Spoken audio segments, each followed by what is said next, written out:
Hola de nuevo. En este vídeo vamos a ver por fin cómo se resuelven las indeterminaciones del tipo infinito elevado a cero. Al igual que ocurría con las indeterminaciones del tipo 0 elevado a cero, vamos a tener que reconvertir una indeterminación, la del principio, 0 elevado a cero o infinito elevado a cero, en otro tipo que sí podamos resolver. En el caso anterior vimos cómo la de 0 elevado a cero se podía reconvertir en 0 por infinito, en el ejemplo que vimos, no siempre ocurre así, y desde ahí podríamos reconvertirla en otra del tipo 0 entre 0 o infinito entre infinito, donde aplicando la regla del L'Hopital podemos continuar sin problemas. Vamos a hacer lo mismo aquí. Y para poder aplicar el método utilizamos exactamente la misma idea. Una expresión que tiene un problema tanto en la base como en el exponente, lo vamos a pasar a un exponente donde hay un logaritmo. De tal forma que todo esto va a convertirse en e elevado al logaritmo de todo eso, que es equivalente, de tal forma que este exponente ya va a estar dentro de una potencia siendo afectada por el logaritmo. Así que por la propiedad de las potencias cogemos ese exponente y lo pasamos delante multiplicando. De ahí en adelante todo es mucho más sencillo. Bueno, vamos a ver cómo en primer lugar, siempre que tengamos un límite, tenemos que tantear para comprobar si realmente hay una indeterminación, y de hecho necesitamos saber, en caso de que haya una indeterminación, de qué tipo es, para saber cómo debemos proceder a partir de ese punto. En este caso tenemos el seno de algo que tiende a cero, que por tanto tiende a cero, y uno partido por algo que tiende a cero, tiende a infinito. En el exponente tenemos algo que tiende a cero, así que llegamos a la indeterminación que estábamos esperando. Desde este punto en adelante, todo se resuelve convirtiendo esto en en el límite de x tendiendo a 0 del número e elevado al logaritmo neperiano de la antigua expresión. En este caso, 1 partido por el seno de x elevado a x. Aquí conseguimos lo que queríamos. Ese exponente que nos estaba dando problemas, por la propiedad de los logaritmos va a pasar delante multiplicando. Por tanto, esto es el límite de x tendiendo a 0 de e elevado a x por el logaritmo neperiano de 1 partido por el seno de x. En el vídeo anterior nos paramos un poquito más a debatir las propiedades de los límites. Vimos como el límite de una expresión con base y exponente era el límite de la base elevado al límite del exponente. En este caso eso no lo vamos a saltar. Es obvio en este punto y no nos vamos a detener mucho más en esto porque no es necesario. Lo que sí que vamos a hacer va a ser aquí directamente ya un pie de página para tratar de resolver el límite que nos queda aquí. Eso va a ser el límite de x que tiende a 0, o sea, que tiende a 0 por el logaritmo neperiano de 1 partido por algo que tiende a 0, por tanto se va a infinito, logaritmo de infinito, infinito, vamos a tener una determinación del tipo 0 por infinito. Y de nuevo la vamos a tener que reconvertir en el caso, como en el caso anterior, en otra indeterminación del tipo 0 entre 0 o infinito entre infinito. Vamos a ello. En este caso, en el pie de página nos vamos a preocupar de resolver el límite para x tendiendo a 0 de x por el logaritmo neperiano de 1 partido por el seno de x. Como hemos dicho antes, si tanteamos aquí, nos encontramos con algo que tiende a 0 multiplicando a algo que tiende a infinito. Y como ya vimos anteriormente, tenemos que reconvertirlo en 0 entre 0 o en infinito entre infinito. ¿Cómo lo podemos hacer de manera sencilla? Pues pasando o bien la x o bien el logaritmo de 1 partido por el seno al denominador con la inversa de la función. Es decir, o bien dejamos el logaritmo arriba y pasamos la x al denominador como 1 partido de x, o bien dejamos la x arriba y pasamos el logaritmo al denominador como 1 partido del logaritmo neperiano del seno de 1 partido por...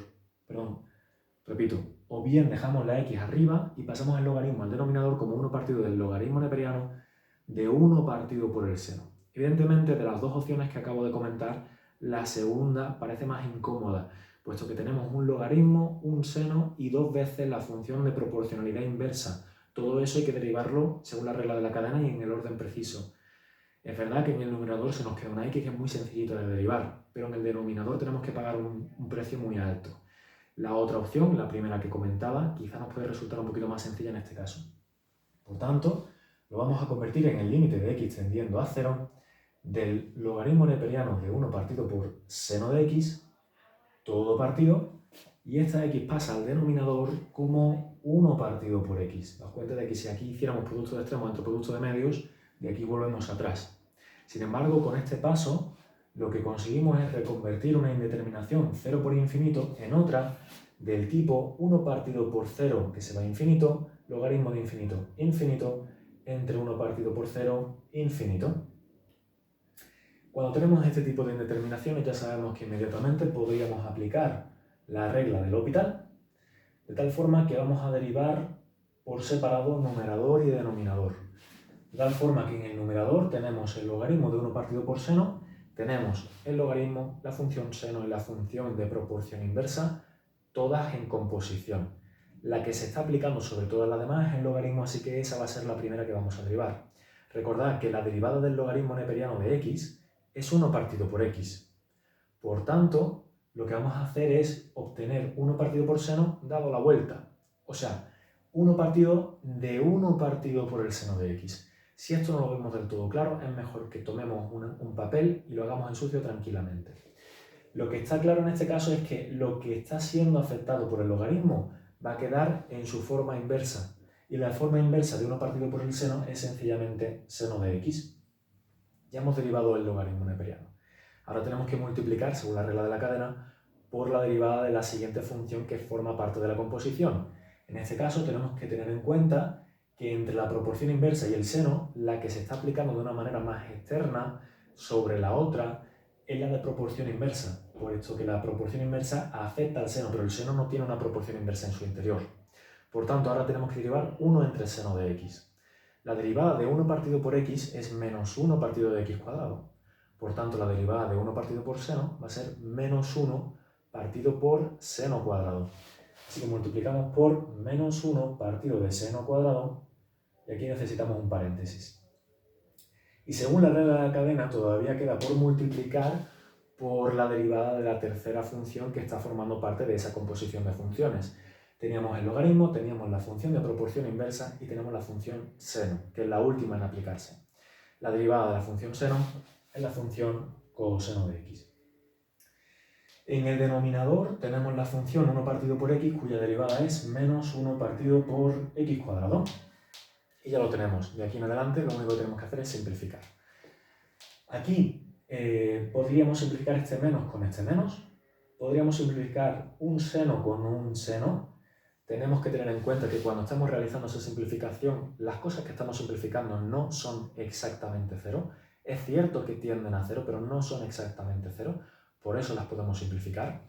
Y entonces, a partir de aquí, lo que nos queda va a ser el límite para x tendiendo a 0 de coseno entre seno, coseno de x entre seno de x, partido todo por 1 partido por x cuadrado.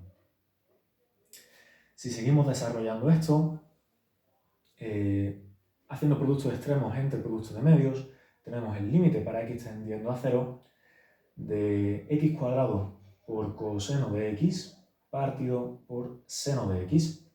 Si en este caso volvemos a tantear, entonces vamos a tener arriba algo que tiende a 0 multiplicado por algo que tiende a 1, por tanto 0, 0 por 1 es 0, y abajo tenemos algo que tiende a 0. Es decir, llegamos a una indeterminación del tipo 0 partido por 0. En este paso podríamos volver a aplicar la regla del L'Hopital. Sin embargo, antes de seguir, me gustaría hacer un pequeño inciso. Si hubiésemos estado un pelín más atentos en este paso, nos habríamos dado cuenta de que aquí tenemos la cotangente. Y la cotangente la podríamos pasar al denominador como tangente, como 1 partido por la tangente, y este x cuadrado al numerador, y derivar esas dos funciones por separado. La derivada ahí sería un poquito más sencilla y no nos llevaría ya directamente a la indeterminación, creo recordar. Puede ser que sí, tampoco me hagáis demasiado caso. Lo que quiero decir con esto es que si estamos avispados y elegimos bien la manera en que expresamos los siguientes pasos, podemos quitarnos directamente la indeterminación que nos vamos a encontrar. Otra opción podría ser mantener la cotangente arriba, multiplicando con x cuadrado, y derivar directamente el producto x cuadrado por la cotangente. Derivamos x cuadrado por la cotangente sin derivar, más x cuadrado sin derivar por la derivada de la cotangente. Ahí ya probablemente no nos vamos a encontrar con una indeterminación. Esa tiene mucha mejor pinta de la que yo había dicho en primer lugar. En cualquier caso, si no nos damos cuenta, haciendo productos extremos entre productos de medio, llegamos aquí, nos llega otra indeterminación del tipo 0 entre 0 y seguimos aplicando L'Hopital. Entonces, volvemos a derivar Aquí tenemos derivada del primero por el segundo sin derivar, más el primero sin derivar por la derivada del segundo. Todo partido por la derivada del denominador, que es coseno. Vamos a tantear de nuevo a ver qué ocurre en este caso. Si x tiende a 0, aquí tenemos un factor que tiende a 0 por esta x, y aquí tenemos otro que tiende a 0 por esta x de aquí. Por tanto, en el numerador se tiende a 0 directamente. Sin embargo, en el numerador tenemos algo que tiende a 1. Por tanto, nos queda 0 entre 1, que esto ya es 0. Tenemos ya resuelto el límite del exponente, este de aquí, así que nos venimos por aquí, y entonces sustituyendo nos va a quedar bueno, esto ya no es un límite, nos va a quedar e elevado a este exponente de aquí, que al ser afectado por este límite, hemos visto que nos da 0. Por tanto, e elevado a 0, que es 1. Y ya con esto terminamos el ejercicio.